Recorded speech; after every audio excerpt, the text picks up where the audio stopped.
जब अंग्रेजों ने भारत का इतिहास लिखा तो उन्होंने राजाओं, महाराजाओं और साम्राज्यों पे ज्यादा फोकस किया। एरिया के डेवलपमेंट के लिए क्या कीजिएगा? दुनिया की पहली डेमोक्रेसी, पहला गणराज्य ग्रीस और अमेरिका में नहीं, बिहार से है, जो कभी दुनिया की नॉलेज कैपिटल थी। जब पूरे वर्ल्ड में किंगडम्स और एम्पायर्स के उस समय यहाँ वैशाली में कुछ अलग चल रहा था।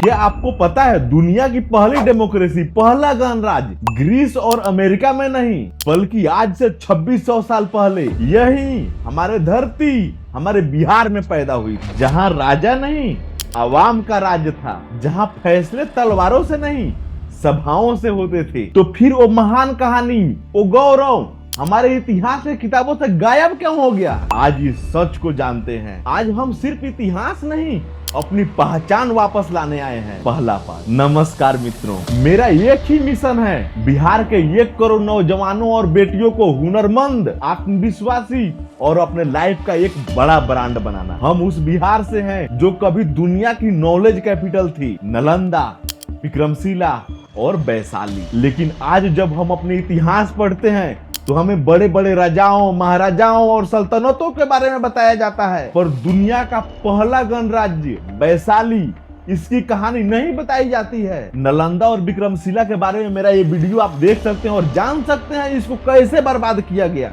दूसरा part, the rise of Vaishali. तो चलिए टाइम ट्रेवल करते हैं 6th सेंचुरी BC में, जब पूरे वर्ल्ड में किंगडम्स और एम्पायर्स थे। उस समय यहाँ वैशाली में कुछ अलग चल रहा था। उस समय का वैशाली आज के मॉडर्न बिहार के वैशाली जिला के आसपास था। वैशाली में राजा नहीं बल्कि गणराज्य था, मतलब डेमोक्रेटिक रिपब्लिक, यानी एक ऐसी शासन व्यवस्था जिसमें देश के सर्वोच्च प्रमुख, जैसे आज के राष्ट्रपति होते हैं, प्रधानमंत्री होते हैं, उस समय इनका चुनाव जनता द्वारा या प्रतिनिधियों द्वारा किया जाता था। ये सब सिस्टम एक लिच्छवी नाम की कम्युनिटी ने बनाया था, जो ग्रीस से 100 साल पुरानी है। कल्पना कीजिए, एक ऐसा राज्य जहां राजा का बेटा राजा नहीं बनता था, जहां कोई एक अकेला शासक नहीं था। ये थी वैशाली, लिच्छवियों की राजधानी। ये दुनिया का पहला रिपब्लिक था। इसे चलाने के लिए लगभग 7,707 चुने हुए प्रतिनिधि हुआ करते थे। ये सभी प्रतिनिधि एक सभा में मिलते थे, जिसे संथागार कहा जाता था। जैसे आज हमारी संसद भवन है,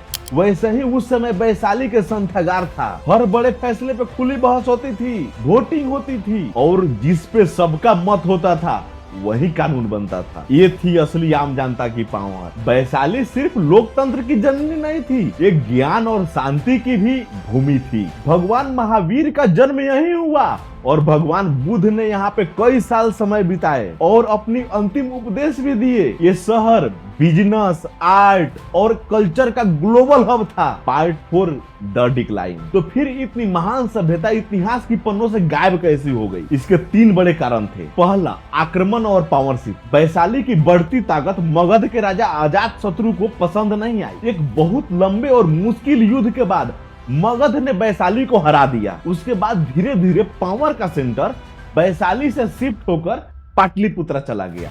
पाटलिपुत्रा जो आज पटना है। दूसरा, लिखित रिकॉर्ड्स का खत्म होना। उस समय के ज्यादातर रिकॉर्ड्स ताड़ के पत्ते जैसे चीजों पे लिखे जाते थे, जो हजारों साल तक टिक नहीं पाए। जो कहानियां बची वो बस एक पीढ़ी से दूसरी पीढ़ी तक जुबानी पहुंचती रही। तीसरा, अंग्रेजों के बाद इतिहासकारों की अनदेखी। जब अंग्रेजों ने भारत का इतिहास लिखा तो उन्होंने राजाओं, महाराजाओं और साम्राज्यों पे ज्यादा फोकस किया। एक रिपब्लिक की कहानी उनके फुट डालो राज करो के नैरेटिव में फिट नहीं बैठती थी, इसीलिए उसने इसको दबाने का काम। और आजादी के बाद हमारी एजुकेशन सिस्टम ने भी इस गौरव को वो जगह नहीं दी जिसका वो हकदार था। इसीलिए वैशाली गायब नहीं हुआ, वो धूल से ढक गया। हमें बस उस धूल को हटाना है। पार्ट 5, आज के युवाओं के लिए लेसन्स। तो क्या वैशाली की कहानी सिर्फ इतिहास का एक चैप्टर है? नहीं, ये हमारे आज और आने वाले कल के लिए एक ब्लूप्रिंट है, एक रोड मैप है। वैशाली के लोग क्या सिखाते थे? वो सिखाते थे एकता, भागीदारी और खुद पे भरोसा। वो सिखाते थे कि जब लोग मिलकर फैसले लेते हैं कुछ भी असंभव नहीं है। मेरे मित्र, आज हमें किसी राजा या नेता का इंतजार नहीं करना है, हमें खुद अपनी हुनर, अपने मेहनत से अपनी किस्मत लिखनी है। वैशाली से हमें 5 बात सीख सकते हैं। हुनर सीखिए, आत्मनिर्भर बनिए। जैसे वैशाली के लोग अपना शासन खुद चलाते थे, वैसे ही आप कोई भी एक स्किल जैसे कोडिंग, मार्केटिंग, डिजाइन, ऐसे ही कोई भी हुनर आप सीख कर अपने जिंदगी का शासक खुद बन सकते हैं। दूसरा, टीम बनाइए, मिलकर काम कीजिए। वैशाली की ताकत उसकी एकता थी। अकेले लड़ने से बेहतर है आप अपने 4 दोस्तों के साथ मिलकर कोई एक छोटा बिजनेस या स्टार्टअप शुरू कर दीजिए। Team work is the new super power. तीसरा, इनोवेशन एंड लीडरशिप। 2600 साल पहले वैशाली ने डेमोक्रेटिक सिस्टम को आविष्कार किया। मतलब इनोवेशन बिहार के डीएनए में है। आप भी कुछ नया कर सकते हैं, अपने फील्ड में एक लीडर बन सकते हैं। चौथा, इकोनॉमिक पावर। वैशाली ट्रेड और कॉमर्स का सेंटर था। मैसेज क्लियर है, स्किल डेवलप कीजिए,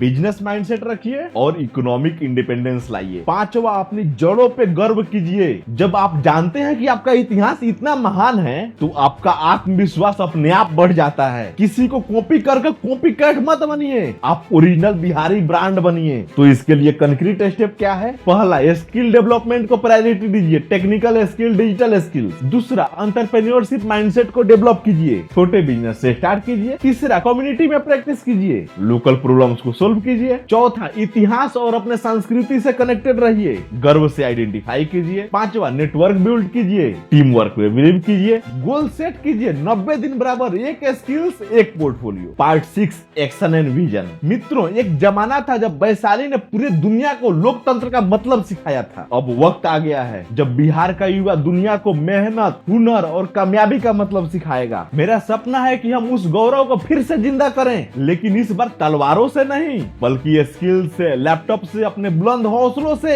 अगर आपको बिहार के इस महान इतिहास पे गर्व महसूस हुआ तो पूरे भारत को बताइए कि लोकतंत्र की जड़ें हमारी मिट्टी में हैं। आइए मिलकर बिहार को फिर से ज्ञान और हुनर का केंद्र बनाते हैं। मेरा विजन है हर एक ग्रामीण युवा ये स्किल्ड हो, कॉन्फिडेंट हो, अपनी जिंदगी में एक ब्रांड बने। और ये पॉसिबल है क्योंकि ये हमारी विरासत है। अगर ये वीडियो आपको इंस्पायर किया है तो कमेंट में बताइए आप अपने एरिया के डेवलपमेंट के लिए क्या कीजिएगा। रिमेंबर, बिहार की महिमा वापस लाने की पावर आपके पास है, बस हिम्मत और स्किल्स चाहिए। वैशाली से इंस्पिरेशन, बिहार से डिटर्मिनेशन और यूथ से ट्रांसफॉर्मेशन। बिहार ने कभी ज्ञान की मशाल जलाई थी, अब हम स्किल्स की मशाल जलाएंगे। थैंक यू, जय हिंद।